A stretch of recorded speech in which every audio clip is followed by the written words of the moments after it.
Seperti yang kita tahu, bahwa dalam dunia bisnis perubahan itu penting. Namun, tidak semua perubahan itu harus terjadi secara cepat atau bahkan drastis. Terkadang perubahan yang berjalan secara bertahap akan lebih efektif untuk menjaga keberhasilan bisnis. Contohnya dapat bisa kita lihat pada studi kasus Imbis Konopke. Studi kasus Imbis Konopke adalah contoh menarik bagaimana suatu bisnis kecil dapat bisa tetap sukses walaupun menghadapi suatu perubahan. Imbis Konopke adalah warung sosis terkenal di Berlin yang sudah berdiri sejak lama. Ketika area bisnis di sekitarnya mengalami perubahan, mulai berkembang, mengalami modernisasi, mereka juga harus beradaptasi, harus berubah untuk mengikuti zaman, seperti memperbarui fasilitas, menyesuaikan menu dengan selera pelanggan yang lebih mudah. Namun, poin terpenting di sini adalah mereka tetap mempertahankan, tetap menjaga elemen tradisional yang membuat mereka terkenal, seperti resep sosis aslinya dari bisnis mereka. Jadi, walaupun terdapat perubahan-perubahan yang terjadi, tetapi mereka tetap mempertahankan elemen yang membuat mereka terkenal, membuat mereka sukses dari awal. Dari contoh studi kasus ini menunjukkan bahwa perubahan itu tidak perlu yang namanya merubah secara total, tetapi bisa dilakukan secara bertahap dengan tetap mempertahankan nilai-nilai inti bisnisnya. Kembali lagi pada topik perubahan. Saat kita berbicara tentang perubahan organisasi, ada beberapa pertanyaan penting yang harus kita jawab. Misalnya, yang pertama, mengapa perubahan itu perlu? Apakah kita fokus kepada individu, kelompok, atau seluruh sistem? Bagaimana cara kita mengatasi perlawanan terhadap perubahan? Siapa yang harus memimpin perlawanan ini? Dan seberapa sering perubahan itu perlu untuk dilakukan? Dan pada intinya, perubahan harus dikelola dengan hati-hati. Ini bukan hanya soal strategi, tetapi bagaimana kita menerapkannya dengan tepat. Manajemen perubahan sebenarnya bukanlah ilmu yang berdiri sendiri, tetapi ia berkembang dari berbagai disiplin ilmu sosial seperti psikologi, pendidikan, dan epistemologi. Jika kita berbicara tentang manajemen perubahan, kita sedang menerapkan pengetahuan dari berbagai bidang yang akan membantu organisasi untuk beradaptasi dengan perubahan yang terjadi di dalamnya. Dalam konteks perubahan organisasi, biasanya ada 3 fokus utama, yaitu perubahan dalam individu, kelompok, dan juga sistem secara keseluruhan. Yang pertama, perubahan individu. Hal ini tentang bagaimana seseorang dapat memotivasi dan mengubah perilaku setiap orang di suatu organisasi. Sebagai contoh bisa kita lihat di teori motivasi Maslow, seseorang dapat berubah apabila kebutuhan dasar seseorang tersebut sudah terpenuhi sepenuhnya. Yang kedua, perubahan kelompok. Di sini kita berbicara tentang bagaimana kita bisa mempengaruhi perilaku kelompok untuk dapat meningkatkan kinerja mereka. Selanjutnya, perubahan sistem.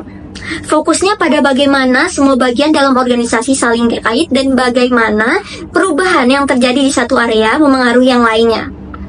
Peter Senge memperkenalkan suatu pendekatan ini dengan menekankan bahwa kita harus melihat suatu organisasi sebagai sistem yang saling berhubungan. Ada 3 aliran pemikiran utama dalam manajemen perubahan. Yang pertama, perspektif individu, dan yang kedua, dinamika kelompok, yang ketiga, sekolah sistem terbuka. Masing-masing dari aliran ini menawarkan cara pandang yang berbeda dalam memahami dan mengelola perubahan dalam suatu organisasi. Dari penjelasan-penjelasan saya tadi dapat kita tarik kesimpulan bahwa manajemen perubahan ini menggabungkan berbagai disiplin ilmu sosial untuk membantu organisasi dalam beradaptasi dengan perubahan. Fokusnya bisa pada individu, kelompok, atau keseluruhan sistem dalam suatu organisasi. Gantung pada kebutuhan, kita bisa memilih pendekatan yang paling sesuai. Apakah itu dengan memotivasi individu, memengaruhi perilaku kelompok, ataupun melihat organisasi sebagai satu kesatuan yang saling berhubungan. Jadi, dengan kita memahami ketiga aspek ini, kita bisa mengelola perubahan yang terjadi di organisasi dengan lebih efektif lagi. Baik, materi selanjutnya yaitu aliran perspektif individu. Dalam perspektif individu terdapat dua pendekatan utama terhadap perubahan perilaku, yaitu pendekatan behaviorisme dan pendekatan psikologi Gestalt field. Yang pertama yaitu pendekatan behaviorisme yang dikemukakan oleh Pavlov dan Skinner. Mereka memandang perilaku sebagai hasil dari interaksi dengan rangsangan eksternal melalui conditioning. Perilaku yang diberi penghargaan atau imbalan cenderung akan diulang, sedangkan perilaku yang tidak mendapatkan penghargaan atau imbalan cenderung akan hilang. Kemudian yang kedua yaitu pendekatan psikologi Gestalt field yang dikemukakan oleh Lewin, menekankan bahwa perilaku dipengaruhi oleh cara individu memahami konteks atau ruang hidup mereka sendiri. Nah, kedua pendekatan ini dapat diintegrasikan dalam manajemen perubahan dengan menggabungkan motivasi eksternal dan refleksi internal untuk menghasilkan perubahan yang lebih efektif. Sekolah dinamika kelompok. Sekolah dinamika kelompok yang dikembangkan oleh Kurt Lewin berfokus pada perubahan organisasi melalui kelompok kerja.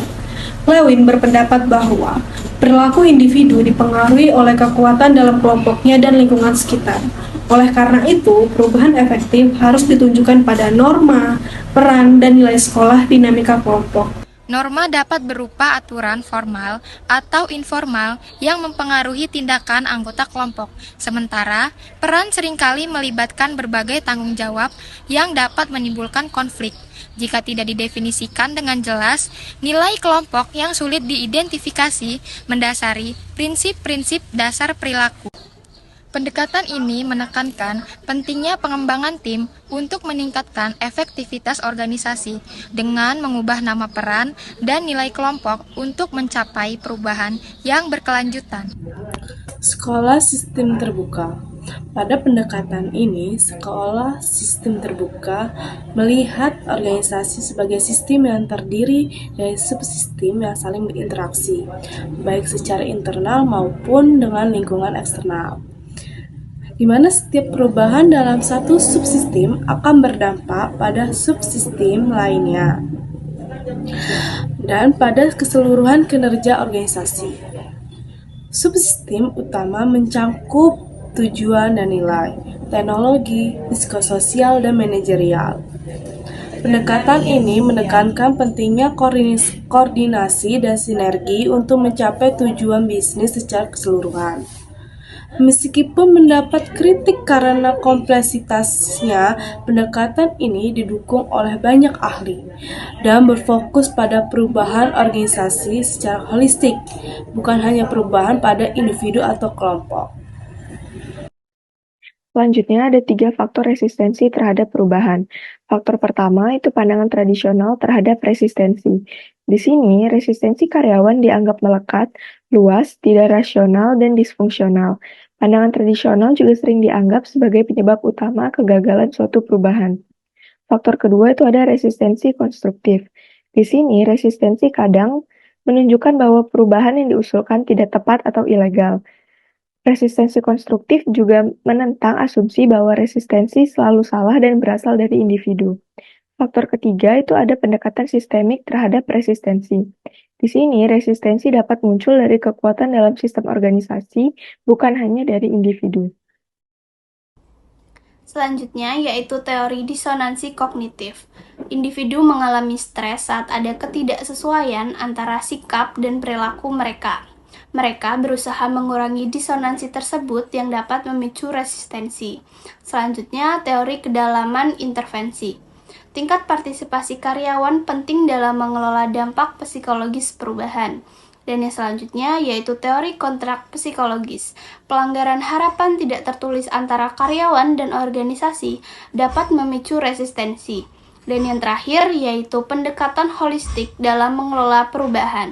Resistensi berasal dari interaksi antara karakteristik individu dan konteks organisasi. Mengelola perubahan memerlukan pendekatan yang lebih holistik. Baik, selanjutnya di sini kita akan membahas tentang agen perubahan.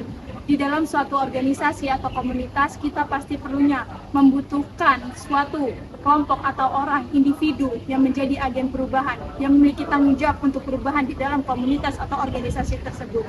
Untuk menjadi agen perubahan, kita harus memiliki 3 keterampilan, yaitu memiliki jiwa kepemimpinan, memiliki komunikasi yang baik, dan pandai bernegosiasi. Untuk menjadi agen perubahan, tentunya kita memiliki tantangan seperti menghadapi resistensi, menjaga momentum perubahan dalam organisasi, dan memastikan keberlanjutan perubahan di dalam organisasi. Baik, saya di sini akan menjelaskan tentang studi kasus Imbis Konopke, sebuah kedai makanan legendaris di Berlin yang menghadapi tantangan ketika lingkungan sekitarnya berusaha menjadi modern dan elit. Pemiliknya memilih mempertahankan keaslian bisnis tanpa melakukan modernisasi besar-besaran. Dengan fokus menjaga identitas dan tradisi kedai, keputusan ini terbukti berhasil, menunjukkan bahwa konsistensi dan keaslian lebih penting dari mengikuti tren perubahan. Baik, selanjutnya ada frekuensi dan skala perubahan dalam organisasi modern. Organisasi menghadapi lebih banyak perubahan dibandingkan sebelumnya, baik dari segi frekuensi maupun skala. Alasannya karena adanya perubahan cepat dalam teknologi, globalisasi, dan harapan konsumen yang terus berubah, sehingga berdampak pada organisasi yang tidak mampu beradaptasi, seringkali tertinggal atau bahkan gagal. Contohnya adalah Kodak. Ada 3 model perubahan yang dikenal. Yang pertama adalah perubahan bertahap, yang kedua adalah keseimbangan bersela, dan yang ketiga adalah perubahan berkelanjutan. Masing-masing menawarkan pandangan berbeda tentang cara organisasi beradaptasi terhadap perubahan. Oke, kali ini kita sudah sampai di bagian terakhir dari presentasi kali ini. Jadi kesimpulannya itu, perubahan itu bagian yang tak terpisahkan dari kehidupan organisasi modern. Keberhasilan dalam manajemen perubahan itu bergantung pada keseimbangan antara kebutuhan untuk berubah dan pemeliharaan inti yang membuat organisasi sukses. Dan tidak semua perubahan itu harus bersifat revolusioner. Perubahan kecil tapi strategis itu bisa memberikan dampak yang signifikan terhadap organisasi.